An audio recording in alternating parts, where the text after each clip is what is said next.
आंनि गोसो सिङाव मोनसे सोंथिया बार बार जाखांगासिनो थादों बे जाहैबाय मा बिपिएफआ इन जाबाय इउपिपिएलआ मानो आउट जायाखै दासिम दिलीप सयकिया बिथांनियाव खौरांगिरिफोरा सोंना बुंबाय मा दासिमथ' दङ इउपिपिएलआ उनाव सावरायनायनि गेजेरजों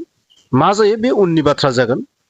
उरखाव गोरा ब्रह्म बिथांनो दासिम मन्थ्रिया दोंथ'यो जे बियो मन्थ्रिनिफ्राय दासिम बिखौ बोखाराखै बे दंथ'यो नाथाय उनाव मा जागोन बे उननि बिसय उनाव सावरायगोन दासिम बेखौ सावरायाखै बेबायदि बुंनानै माने बाथ्राखौ थास्लिमबाय थादों आंनि मोनसे आइडिया 2026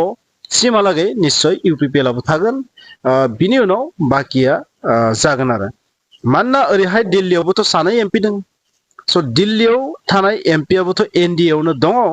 बेबायदि बिथिङाव माने दिल्लीनिफ्राय निश्चय प्रेसारा फैनानै दङ स' 2026 बे उननि बाथ्रा जागोन बेखौ जों साननो हायो आरो ना दा बे साननो गोनां जादों बिथांमोना मानो दासिम ओंखारबोआखै बेबो साननो गोनां बेवहाय बेलेग धरननि मोनसे पलिटिक्सखौ नुनो मोनदों आरो माने बे पलिटिक्सखौ बुजिनायाव माने बिराद कमप्लेक्सिटी जादों निश्चय थारैनो इउपिपिएलआ मानो ओंखारबोआखै बा बिजेपिया इउपिपिएलखौ मानो नागाराखै सोंथियाथ'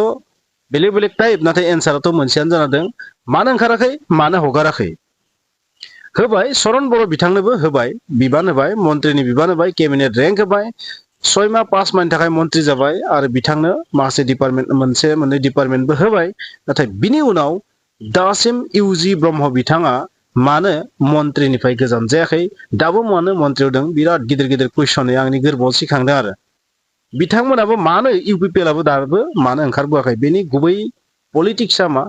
बेनि गुबै जाहोना मा बेखौथ' आं बुजियाखै नोंथांमोना जुदि मिथियोबा बुंबानो जाबाय आं बेखौ हमना मोनाखै डेट मिन्स दासिम बाथ्राया बेनो दासिम इउपिपिएलआ इन्डियाआवनो दङ डेट मिन्स बिपिएफआ इन जादों इउपिपिएलआ आउट जायाखै दासिम माने हाग्रामा महिलारियाथ' बुंदोंमोन बिपिएफ इन इउपिपिएल आउट बिपिएफ इन निश्चय हाग्रामा महिलारि बिथांखौ साननैसोनि थाखाय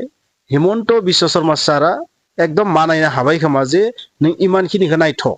इमानखिनियालागै थाथारसों ओरै समस्या दं बायदिसिना बुजायबाय निश्चय गतिके बिखौ माने बुजायनो हाबाय आरो नाथाय 2026 लागै जुदि इउपिपिएलआ जुदि आउट जाया थारैनो हाग्रामा महिलारिनि डिरेक्सना मा जागोन बे उननि बाथ्रा जागोन नेक्स्ट जे इलेक्सन जानो थांगासिनो दङ बै इलेक्सनाव निश्चय बिपिएफ आरो बिजेपि लोगो नांनानै गेलेगोन बेखौ जोङो नुहुरो नाथाय गोजौ लेभेला हाइ कामाना मा बुङो बेखौ जों दासिम मिथियाखै मानोना दासिमहालागै इउपिपिएलआ दाबो एनडिएआवनो दङ डेट मिन्स दसे समनि थाखायबाबो जों मोनसे बाथ्राखौ नुसिगोन बिजेपि इउपिपिएल बिपिएफ ज' मोनसे कन्डिशनाव दङ निश्चय जानो हागौ हाग्रामा महिलारिखौ बुजायनो नाजादोंबो जानो हागौ बिजेपिया जे इउपिपिएल बिपिएफ आरो बिजेपि ज' जानानै जोङो इलेक्सनखौ गेलेनांगौ आरो बेनि लामाजोंनो जुदि ज' जायोबाथ' बर' जातिनि थाखाय मोजाङानो जागोन जुदि खौसे जुदि दुरुं मोनसेयाव जुदि फैयोबा बेबायदि राहायनो होमबाथ' जोबोर मोजां जागोन ओरैनाबो आं सानो नाथाय बेवहाय मोनसे किन्तु परन्तु दङ बै किन्तु परन्तुखौ आरो मा बुंबाय थानो नङा होमबा दा दिलीप सयकिया बिथांनिफ्राय जों मिथिबाय जे दासिम दङ दासिम इउपिपिएलआ एनडिएआव दङ उननिया उनाव जागोन दानो गासैबो एन्सारखौ मोनजोबनो हाया आरोबाव जों मोनसे बाथ्राखौ नुदों बिजेपिनि नेताफोरा आथिखालाव मा बुङो मयो जुबिन अनुरागि आंबो जुबिननि फल'वार आंबो जुबिननि सासे जोबोर मोजां मोनफाग्रा मोजां मोनग्रा सासे स' पलिटिकेल पार्सनफोरा मा जुबिन अनुरागि जाजोब्बाय आथिखालाव बे बाथ्राखौ नोंथांमोना दिलीप सयकियानि खुगानिफ्राय खोनादों जानांगौ स' जियानो जा मानो जुबिन गार्ग बिथाङा जाबायदि आसामनि पलिटिक्सखौ सोमावग्लुंदों बिजेपिनि सियारखौ जाबायदि आथिंखौ खमफिहोदोंना आरो बेबायदि माब्लाबा जों आसामाव नुफेराखैमोन बेनिखायनो मोनसे फिसा मिस्टेक बिजेपिया मासेनिफ्राय जालदाब बे जानायनि चान्स दं बेबाराव जुदि कंग्रेसआ मोजाङै जुदि हमोबा मोजाङै जुदि रोदा हमोबा बेबाराव बिजेपिखौ लांख्रांनो हागोन बेबायदि मोनसे कन्डिशनाव दङ बेनिखायनो আমি সব দেখা পাই আছো কি যিমানখিনি নেতা আছে বিজেপিৰ সবে জুবিন অনুৰাগী হৈ পৰিল বাকি বেলেগ পাৰ্টিসকলে একে सेम ঘটনা बिदिब्ला जों नुबाय थादों मा गासैबो जुबिन अनुरागि स' जुबिन गार्गआ आसामनि जि पलिटिक्स बेखौ थारैनो जाबायदि सालायनाय लाबोदों बे अद्भुत गोमोथाव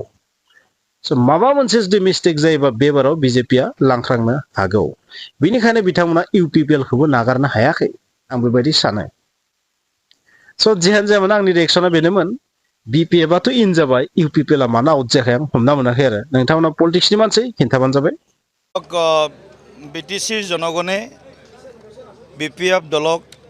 আৰু বিপিএফ প্ৰধান হাগ্ৰামা মহিলাৰ ওপৰত বিশ্বাস ব্যক্ত কৰি প্ৰচণ্ড বিজয় দিছে সমৰ্থন দিছে গতিকে নিশ্চিতভাৱে হাগ্ৰামা মহিলাই ডাঙৰীয়া এতিয়া বিটিচি প্ৰধান হিচাপে সমগ্ৰ বিটিচিৰ ৫খন জিলাৰ ১৫টা সমষ্টিত চৰকাৰৰ কাম কাজবিলাক শক্তিশালীভাৱে ৰাইজৰ স্বাৰ্থত আগবঢ়াই নিবই আৰু আমি চৰকাৰখনক পূৰ্ণ সমৰ্থন আগবঢ়াই যাম সেয়েহে আমি আশা কৰিছোঁ যে বিটিচিৰ এই চৰকাৰখনে পূৰ্বৰ যিখিনি কাম হয়তো বাকী আছে বা আৰু নতুনত্বৰে বিটিচিখনক এক অগ্ৰগামী অঞ্চল হিচাপে গঢ়ি তোলাৰ সপোন আছে সেই সপোনত হাগ্ৰামা মহিলাই ডাঙৰীয়া সফল হ'ব আৰু আমি তেওঁৰ লগত থাকিম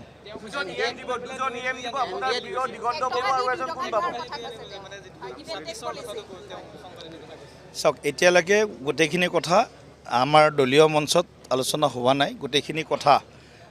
বিটিচি ৩৫ লক্ষবাসী ৰাইজৰ স্বাৰ্থত আৰু বিটিচি নতুন চৰকাৰখনক ৰাইজৰ হকে কাম কৰাৰ কাৰণে যি সমৰ্থন লাগে সেই সমৰ্থন আমাৰ ফালৰ পৰা থাকিব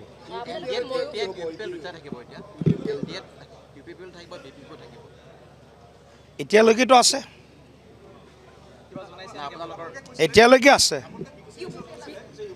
এতিয়ালৈকে ইউপিপিএলৰ মাননীয় মন্ত্ৰী উৰ্ষা গৌৰৱ ব্ৰহ্ম ডাঙৰীয়া আমাৰ মন্ত্ৰীসভাত মাননীয় মুখ্যমন্ত্ৰী ডাঙৰীয়াৰ লগত আছে এইটো মুখ্যমন্ত্ৰী মহোদয়ে গম পাব মন্ত্ৰীসভাত কাক লয় কাক নলয় এইটো মুখ্যমন্ত্ৰী মহোদয়ৰ নিজৰ সিদ্ধান্ত এতিয়া আমাৰ লগত যেহেতু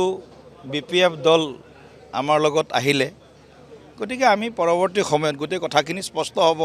একেদিনে সকলো প্ৰশ্নৰ উত্তৰ নাপায় এতিয়া কথাটো হ'ল ময়ো জুবিন অনুৰাগী আমিও জুবিন অনুৰাগী